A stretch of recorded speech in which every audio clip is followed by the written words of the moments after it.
Hey everybody, my name is Deja and welcome back to my channel. Today I am going over all the books that I read in October. When I tell y'all it is fall outside, it is cold, it is chilly. Actually, it's not even fall, it is literally winter outside. We have a freeze warning, and the wind this morning when it was 40 degrees outside, the wind, guys, ridiculous. I was freezing going to class. Like, I didn't know I lived in Antarctica.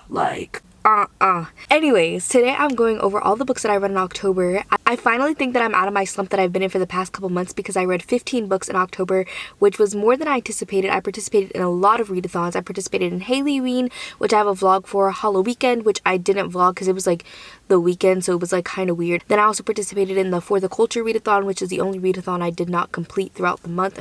And then I also had a 48-hour readathon with my patrons. So I will talk about what books were for which vlog / readathon when I get there, because I actually came prepared today for this wrap up, unlike other times. I'm really happy that we're just back in the car together again. You guys can look at this nice little fall tree ambiance. A little Meg right here saying hello as well. It's just going to be a really good wrap up, so I'm excited to get into it. I would say this month was overall pretty good. I had some 5 stars, but also had more 2 stars than I think I've had in any other month so far. So let's just go over my statistics. I'm going to scoot this way so I can pop them in here. So I read 15 books this month. As I said, 10 of those were by BIPOC authors. I had 0 rereads, 0 DNFs. I read 3,708 pages. I read 1 fantasy, 12 horror, 1 nonfiction, and 1 romance. For format, I had 4 audiobooks, 4 ebooks, 2 physical books, and 5 that were hybrid. And then for audience, all of them were adult books. For ratings, I had 3 2 stars, 2 3 stars, 1 3.5 star, 1 4 star, 4 4.5 stars, and 3 5 stars. So overall, pretty good rating distribution. Then for type, I read 7 novels, 4 novellas, 3 short story collections, and 1 graphic novel / manga. I've never read this many short story collections before, or anthologies. And then for author status, I read 10 new to me authors, 1 debut, and then 4 repeat authors. So most of the authors were new to me. And sorry the light is like coming in like this. I tried to park in different places, but the light is just coming through or it's behind me. But I kind of like it. Anyways, I always start with my lowest rated book, but this month I had a book that I did not rate, so I'm going to start with that one, and that was It Came From the Closet, which is a kind of anthology, but it's nonfiction, and it's edited by Joe Velassi. It's queer reflections on horror. I keep reading what it says on the back because it's just such a good little synopsis. It says 25 contemporary queer and trans writers reflect on the horror films that shaped them and shook them, and it has so many authors in it. Most of them I've never read from before. The only one that I read from before was Carmen Maria Machado, and most of them I've never even heard of. So that was really nice that I got to try out a whole bunch of different authors. I read most of this in my Halloween reading vlog, which is I think my like spooky fall reading vlog is what it's called, but it was actually like for Halloween.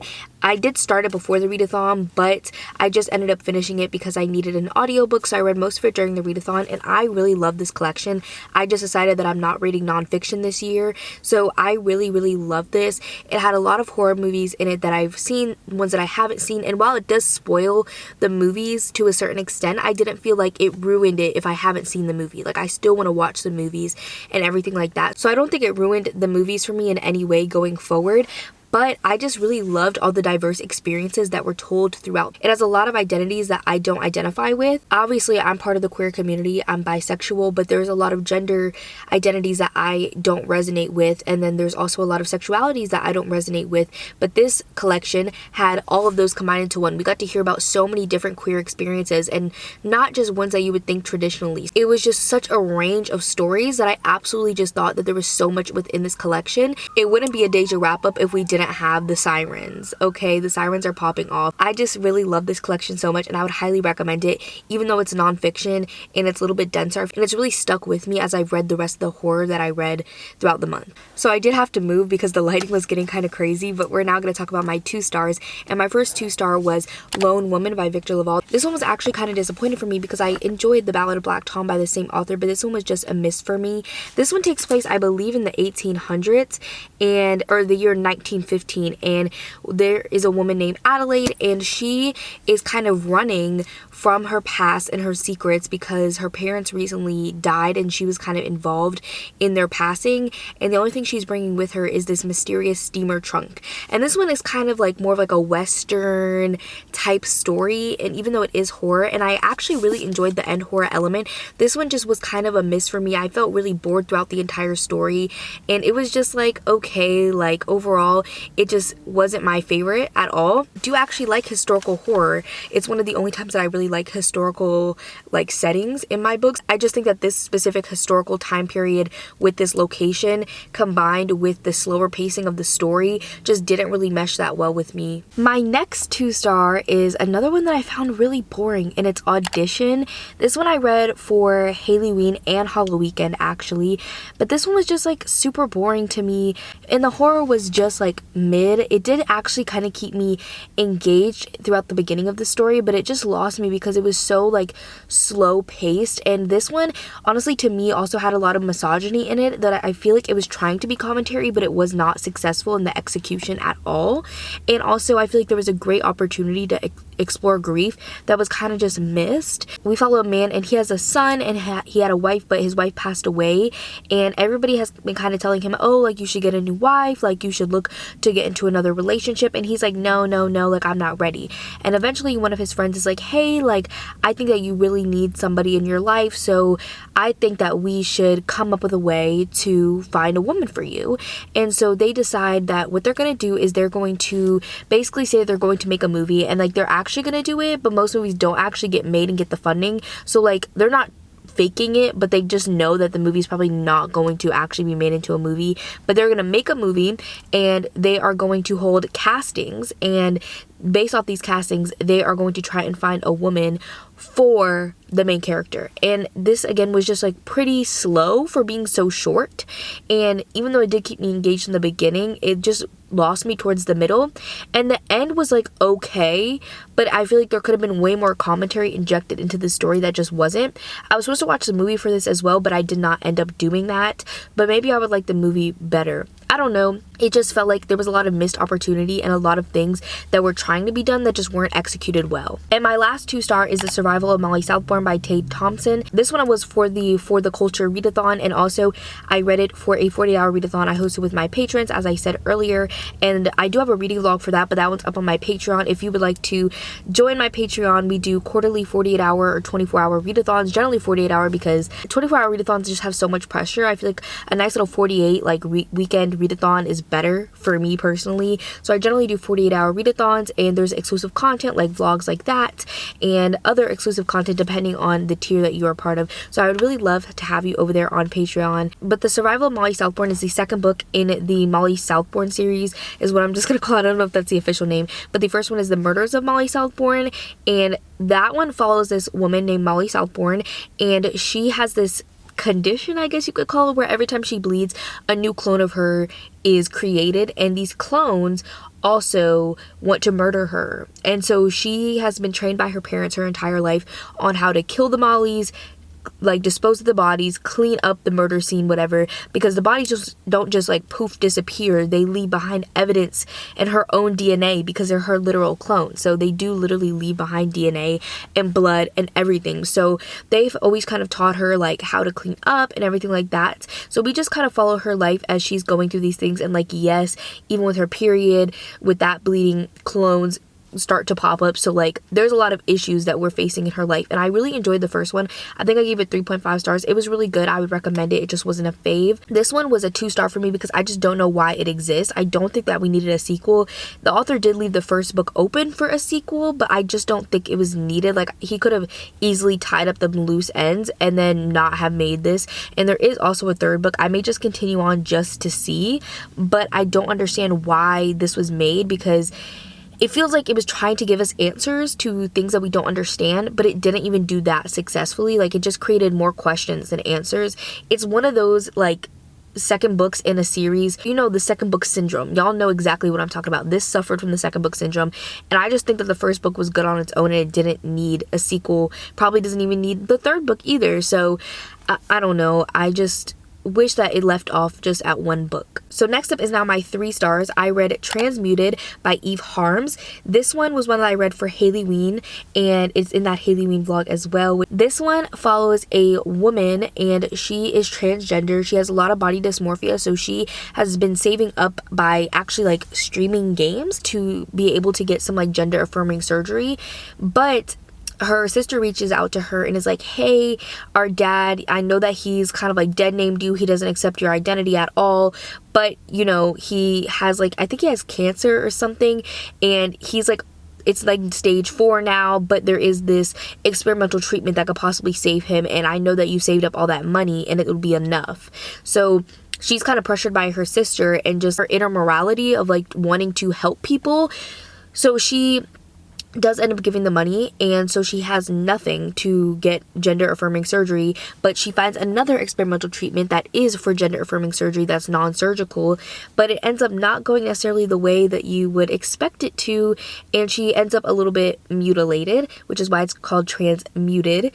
And this one, I really liked the beginning half. I loved the commentary about body dysmorphia and just all like the trans representation. Obviously, I cannot speak on the quality of the representation because I am not transgender, so I don't know what it's like to deal with these experiences, but I just really liked how it was represented. And based off the transgender people that I know in my real life, I feel like they would definitely agree that the representation was decent, specifically because this is written by an own voices author as well. So I really enjoyed that. This just was not my type of horror. The way that it went in the end, I was like, what am I reading right now? Like, I literally was like gagged because I was like, how did we get here? Like, I went from 0 to 100 and I was like, what is going on? Like, I wouldn't classify this as cosmic horror, but it definitely gets to a place where you're like, how do we get here? And like, I feel like for some people they would like that, but for me it just felt kind of like not well paced because it literally went from 0 to 100. And honestly, I just wish that the horror was a little bit different than what it ended up actually being. My other 3-star was Out There Screaming by Jordan Peele. This one I actually read for a Patreon exclusive video. I did a whole reading vlog going over every single story, giving a little synopsis about what each one's about and giving my rating. And this one I think averaged out to like a 3.3, but in my heart I felt like it was more like a 3-star than a 3.5. So I ended up giving it 3 stars. This one is honestly just like an anthology edited by Jordan Peele of authors supposedly having black horror stories, and to me a lot of these stories were not horror, and it's not even like black horror and like the way that you would think, okay, like I feel like some white people are like, okay, like this isn't horror, like racism isn't horror, which it definitely obviously is, but like some of these stories didn't have like racism or anything like that in it. Like the plot simply was just not horror. That made me feel very conflicted, and there was just very few stories in this that I was like, oh my god, like I love this, like this is gonna really stick in my head. Most of them I was just like, okay, like I'm kind of bored, like, or confused, or like what's going on, and like they felt meandering even though they were so short, but they felt super meandering, and I don't know, like this collection really frustrates me and disappoints me because I was just like, why was this written? I did have some standout stories though that I did really like, but as I said, just a lot of them were not horror. I really enjoyed Dark Home, and I also really liked Flicker by L.D. Lewis. That one was also really good. Those were literally the only ones that I had that were 5 and 4.5 stars. I had literally a 1.5 star. I had some 4 stars. I had a lot of 3 stars, 3.5 stars, and some 2 stars as well. So yeah, just overall, there wasn't really stories in here that stood out to me.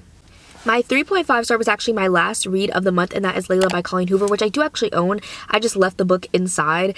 But Layla by Colleen Hoover, we follow, oh god, this story is really hard to describe. We basically follow a couple that had this whirlwind romance. It was kind of like insta-lovey, but they just knew. It's giving like rock star insta-lovey romance, right?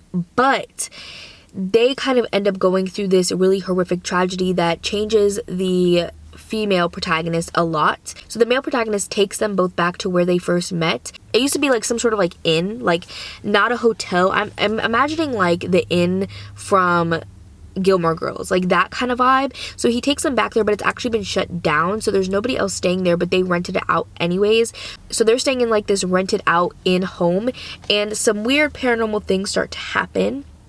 And this one, just, it really kept me engaged. Like, Colleen Hoover, I don't know what it is about her writing, but something about it, like, literally locks me in and hooks me, like, hook, line, and sinker, okay?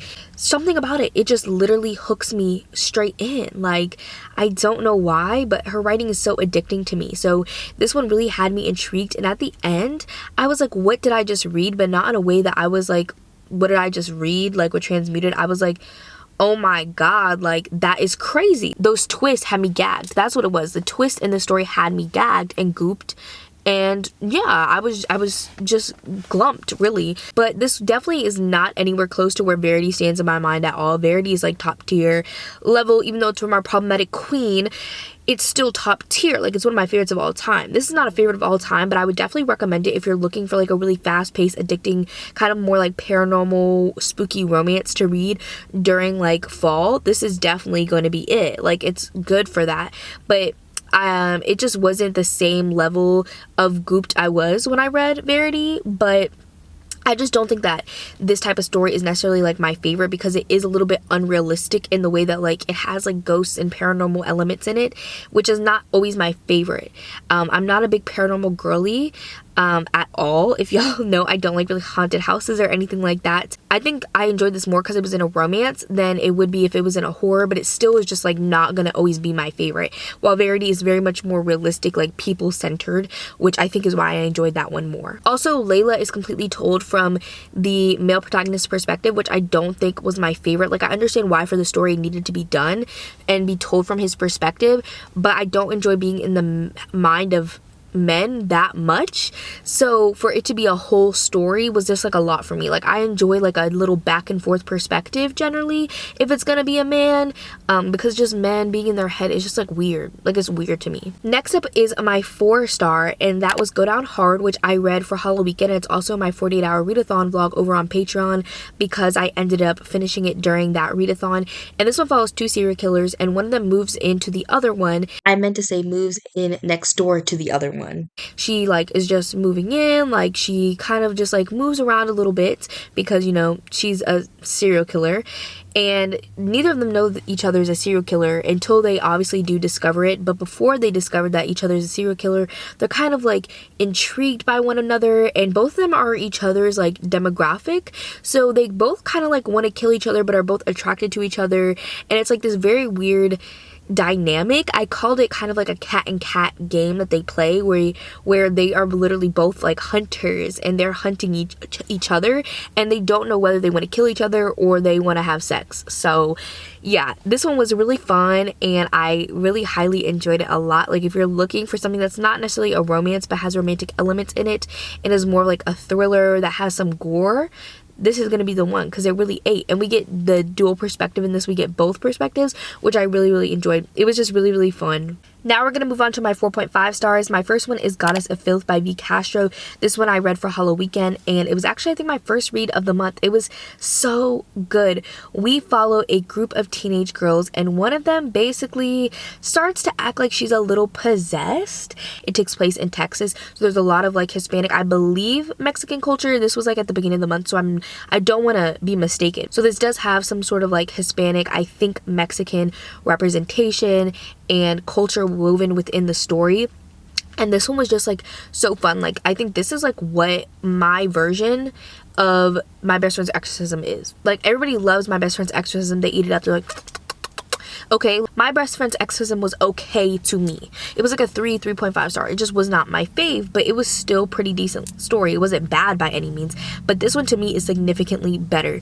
It's shorter and it's more just like, I've heard a lot of people compare this to like The Craft kind of vibes, which is definitely pretty accurate, and I really enjoyed that like darkness and depth that this story had that My Best Friend's Exorcism did not have.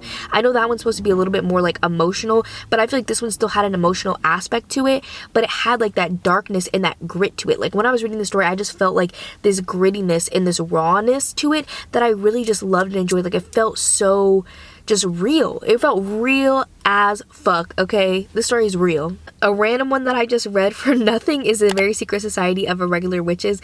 This one is so cute. We follow a witch, and in this like world.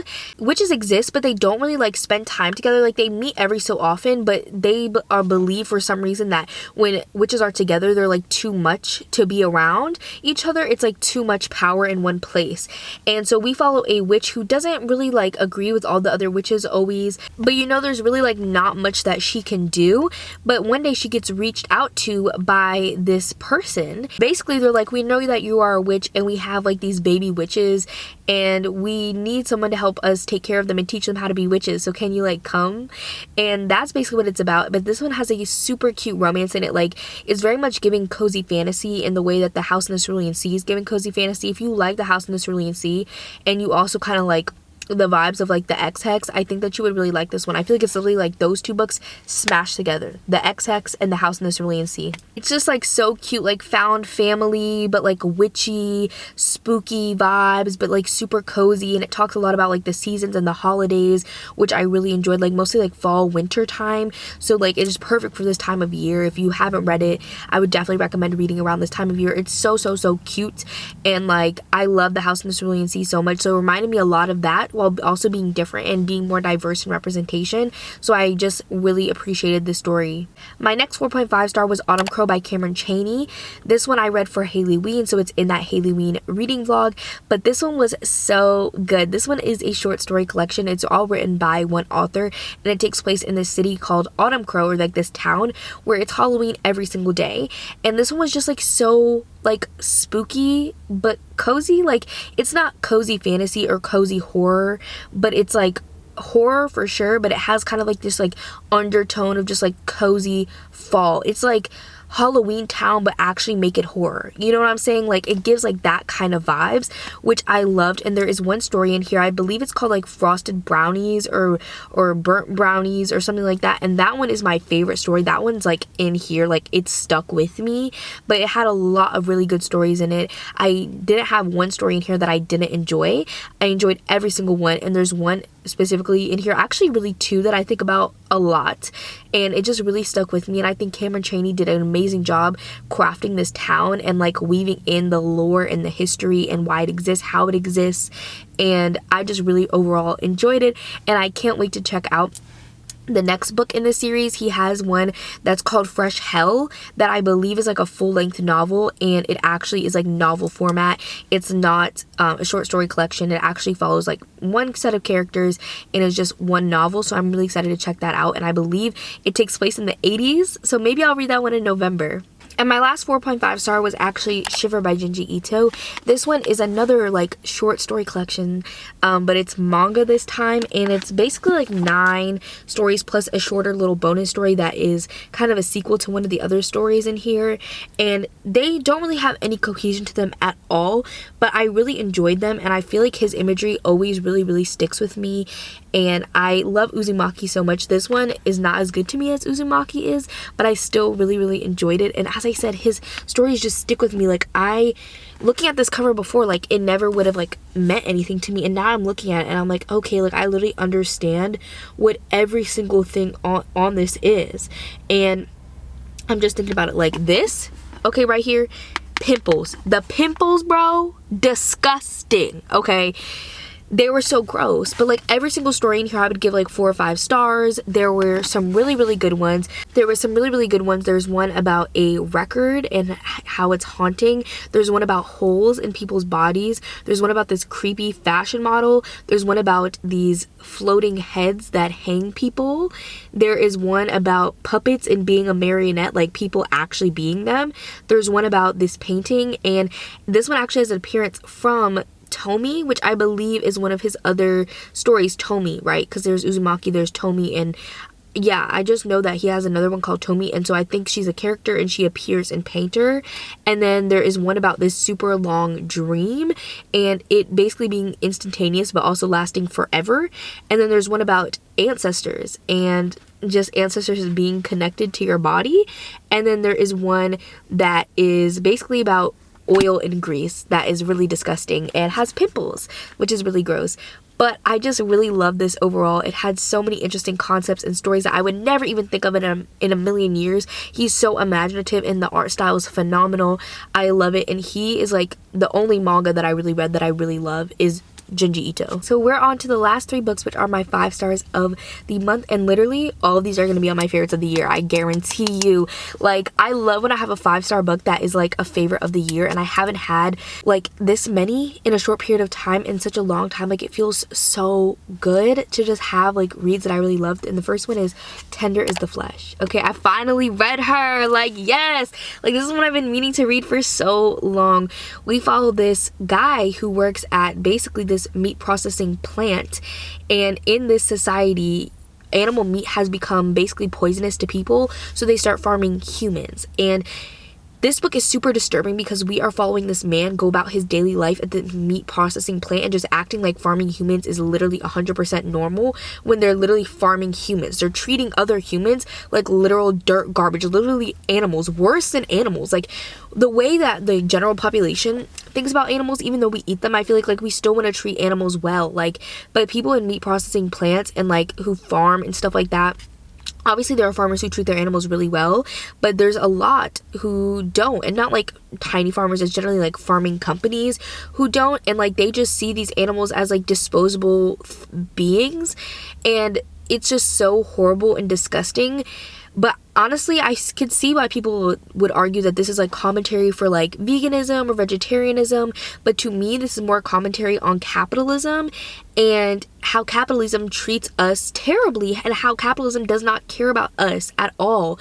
And I love that commentary so much. The end of this, the very last like couple pages hits, like you go out this whole book thinking, okay, like this is really disgusting, this is horrible, even though this man is acting like it's horrible, but like we're in his mind, and for the most part obviously he is like going about his daily life, and so like it's just kind of mundane to him, but at the same time there's a piece of him that like thinks this is wrong. There's a piece of him that thinks that this is wrong, and like the way that it ends related to that is literally crazy and baffling. I was gagged, like not just gag-gooped and glumped, like I was beyond that. Like this had me quaking in my crocs. I can't even explain to you the power behind this story. It was literally phenomenal, and I can't wait to reread it, honestly. Like, it was so good. I forgot to say I read this one for Halloween as well. And then for Halloween, I started Monstrilio on audiobook, and this one I loved. This is a metaphor for grief. We follow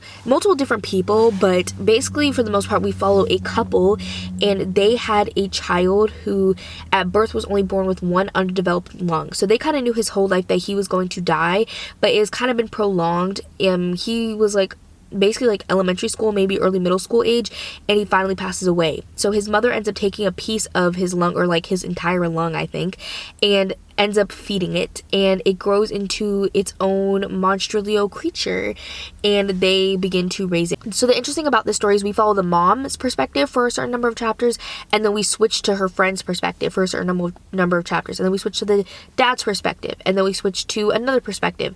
And when the perspectives switch, they don't ever switch back. So we stay with that person for a certain amount of chapters in this time, and we see grief not just impacting the parents, but how it impacts other people around them. And this was just so beautiful and stunning and heartbreaking and sad. This book was incredibly sad, but it was so powerful and moving, and I've never experienced grief to a very like strong extent. Like, nobody super close to me has died. I've definitely seen grief impact other people though around me more, and like I've lost pets and stuff like that, and like pets, they hurt for real, but it's nothing like losing a child for most people. Like, losing a pet is not the same as losing a kid. And so seeing that was just so powerful, and like I'm literally like getting emotional because this book really like emotionally impacted me, because just like the grief representation, like grief is something that scares me like more than my own death. The death of the people I care about around me is something super scary to me. So like I don't know, like this was just so like heartbreaking and beautiful and powerful. Okay, sorry for the emotions, but we are ending off on the last book, and those last 2 5 stars, those were really like emotional and powerful and like had a lot to say. This next one does not, in my opinion, but I loved her anyways, and I don't care what anybody has to say. She's a 5-star in my heart, and she will be on my favorites of the year. Whether she's in my favorites or if she's in my honorable mentions, she's still going to be in the video. This one was actually my Patreon book club for the month. I read it for the 48-hour readathon I hosted with my patrons, and it was for Halloween as well, and that is Black Sheep by Rachel Harrison. This is my first Rachel Harrison book ever, but I loved it. We follow our main character, and she is kind of just like a 20-something-year-old, and she's very like cynical, whatever. She's working as a waitress but ends up getting fired. But one day she comes home from work and discovers a letter of her being invited to her sister's wedding, which is very strange to her because she was a part of this really super religious, like overly extreme church. And when you leave the church, you cannot like communicate with your family members. You aren't invited back for weddings, funerals, anything like that. So she's like, this is very strange. But the part that gets her is her sister is getting married to our main character's ex. So obviously she feels betrayed by her sister, of course, and she's like, okay, these two people I really cared about, who I left and it really hurt leaving them, are basically betraying me and getting married to each other. And so she ends up going back, and there's a reason why they invited her back, guys. There is a reason, okay? And this had me gooped as well. Gooped in a different way. Okay, if you like the Chilling Adventures of Sabrina, that show, or even if you like the concept of that show and you didn't like the execution, I would recommend this book. The first season of that show reminds me a lot of this book, and I don't want to necessarily say why because I feel like it's spoilery a little bit. I did kind of say something that happens within like the first 50 pages. We find out what kind of religion they are within the first 50 pages, and I feel like it's not a spoiler, but I don't want to ruin it for you guys. I want it to be as perfect as possible, and I feel like not knowing it makes it as perfect as possible.